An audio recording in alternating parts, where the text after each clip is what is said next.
அஸ்ஸலாமு அலைக்கும் வரஹ்மத்துல்லாஹி வபரகாத்துஹு. இன்ஷா அல்லாஹ் வீடுகளில் நம்ம ஆடம்பரம் செய்யலாமா? இப்போ அழகழகான வீடுகள்லாம் கட்டக்கூடிய நிலைமையை தான் நம்ம பார்க்குறோம்.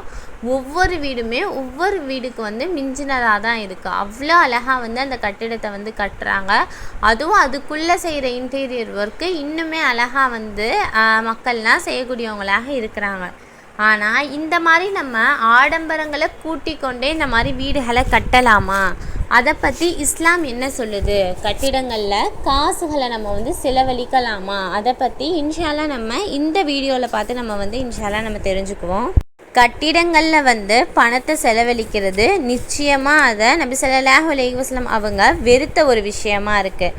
ஏன்னா நபி ஸல்லல்லாஹு அலைஹி வஸல்லம் சொல்கிறாங்க, இருக்கணும் அப்படின்ற ஒரு நிர்பந்தத்துக்காக நம்ம கட்டுறோம்ல, அந்த கட்டிடத்தை தவிர மற்ற எல்லாமே மனிதன் மீது வேதனையாக தான் இருக்குது அப்படின்னு நபி ஸல்லல்லாஹு அலைஹி வஸல்லம் சொல்லியிருக்காங்க.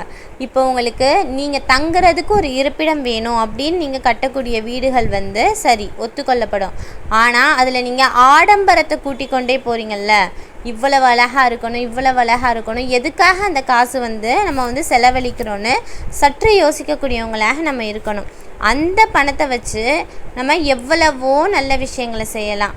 தீனுடைய பாதையில் அந்த பணத்தை நம்ம செலவழிக்கலாம். ஏழை எளிய மக்களுக்கு அதை நம்ம கொடுக்கலாம்.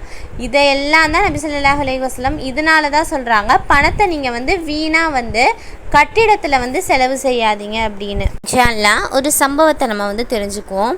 ஒரு தடவை நபி ஸல்லல்லாஹு அலைஹி வஸல்லம் அவங்க வீட்டிலேருந்து வெளியே நடந்து போயிட்டுருக்காங்க. அங்கே வழியில் பார்த்தா கோபுரம் மாதிரி உயரமாக ஒரு வீட்டை பார்க்குறாங்க. உடனே அங்கே இருக்க சஹாபாக்களை கூப்பிட்டு விசாரிக்கிறாங்க, இந்த வீடு யாருடையது அப்படின்னு. உடனே சஹாபாக்கள்லாம் இது இந்த அன்சாரியோட வீடு அப்படின்னு சொல்கிறாங்க. உடனே நபி ஸல்லல்லாஹு அலைஹி வஸல்லம் அவங்க எந்த பதிலுமே சொல்லாமல் மௌனமாக அங்கேருந்து கிளம்பிடுறாங்க. அதுக்கப்புறம் ஒரு நாள் அந்த கோபுரம் மாதிரி ஒரு வீடு கட்டியிருந்தார்ல, அந்த சஹாபி வராரு. நபி ஸல்லல்லாஹு அலைஹி வஸல்லம் அவருடைய சமூகத்துக்கு சலாம் சொல்கிறாரு. ஆனால் நபி ஸல்லல்லாஹு அலைஹி வஸல்லம் அவங்க சலாமுக்கு பதில் சொல்லலை. இரண்டாவது தடவையும் நபி ஸல்லல்லாஹு அலைஹி வஸல்லம் அவங்களுக்கு அந்த சஹாபி சலாம் சொல்கிறாங்க. ஆனால் நபி ஸல்லல்லாஹு அலைஹி வஸல்லம் அவங்க தங்களோட முகத்தை அந்த சைடு திருப்பிட்டாங்க. இதை அந்த சஹாபியால் ஏற்றுக்கவே முடியலை. உடனே அங்கேருந்து வேகமாக கிளம்பிடுறாங்க. இந்த விஷயத்தை ரொம்ப கவலையாக தன்னோட கூட இருக்க சஹாபாக்கள்கிட்ட சொல்கிறாங்க.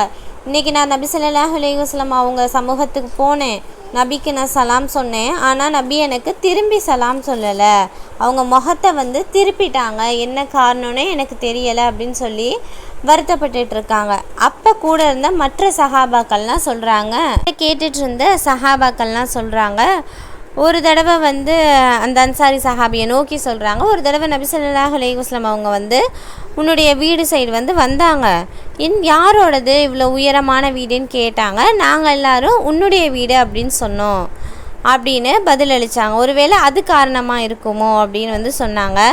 உடனே நபி ஸல்லல்லாஹு அலைஹி வஸல்லம் அவங்க தங்களுடைய வீடுனால தான் தான் மேலே கோபித்து கொண்டாங்க அப்படின்னு அந்த சஹாபி எண்ணி உடனே அந்த வீட்டை போய் இடிச்சிட்டாங்களாம். எப்படின்னா அங்கே ஒரு வீடு இருந்ததுக்கான அடையாளமே தெரிலையாம்.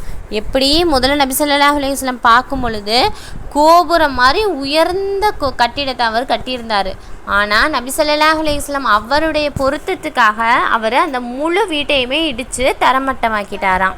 அவர் தன்னுடைய வீட்டை தரமட்டமாக்கிட்டார். இருந்தாலும் அந்த விஷயத்தை போய் நபி ஸல்லல்லாஹு அலைஹி வஸல்லம் அவங்கக்கிட்ட சொல்லலை. ஒரு தடவை எதர்ச்சியாக நபி ஸல்லல்லாஹு அலைஹி வஸல்லம் அந்த வழியாக போகிறப்ப பார்க்குறாரு, இங்கே ஒரு உயரமான ஒரு கட்டிடம் இருந்துச்சு, இப்போ இல்லையே அப்படின்னு சொல்லிட்டு அது என்ன ஆச்சுன்னு விசாரிக்கிறாங்க. உடனே சஹாபாக்கள்லாம் சொல்கிறாங்க, கொஞ்ச நாளுக்கு முன்னாடி அந்த சஹாபி உங்களுக்கு சலாம் சொன்னாராம், ஆனால் நீங்கள் பதில் சொல்லாததுனால காரணத்தை எங்களிடம் கேட்டார் நபியே, நாங்கள் தான் உன்னுடைய வீட்டை பற்றி நாங்கள் இப்படி சொன்னோம் அப்படின்னு பதில் சொன்னோம். உடனே அவர் தன்னுடைய வீட்டை இடித்து தள்ளிட்டாரு அப்படின்னு நபி ஸல்லல்லாஹு அலைஹி வஸல்லம் அவங்க கிட்ட சொன்னாங்களாம். இதனால தான் நபி ஸல்லல்லாஹு அலைஹி வஸல்லம் சொன்னாங்க, ரொம்ப நிர்பந்தத்துக்காக, அதாவது தங்க இடமில்லை அப்படின்னு கட்டுற கட்டடத்தை தவிர மற்ற எல்லாமே மனிதனுக்கு வேதனையாக தான் இருக்குது அப்படின்னு நபி ஸல்லல்லாஹு அலைஹி வஸல்லம் சொன்னாங்க.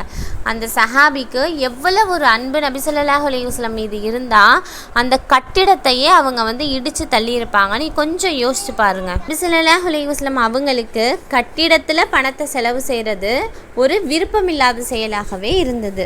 இன்ஷா அல்லாஹ் இதை நம்ம ஒரு சம்பவத்தின் மூலியமாக நம்ம விளங்கி கொள்ளுவோம். நபி ஸல்லல்லாஹு அலைஹி வஸல்லம் அவர்களுடைய மனைவிமார்களுடைய வீடுகள் எல்லாமே பேரிச்ச மூளையோட கீற்றுனால கட்டப்பட்டு இருக்குமா.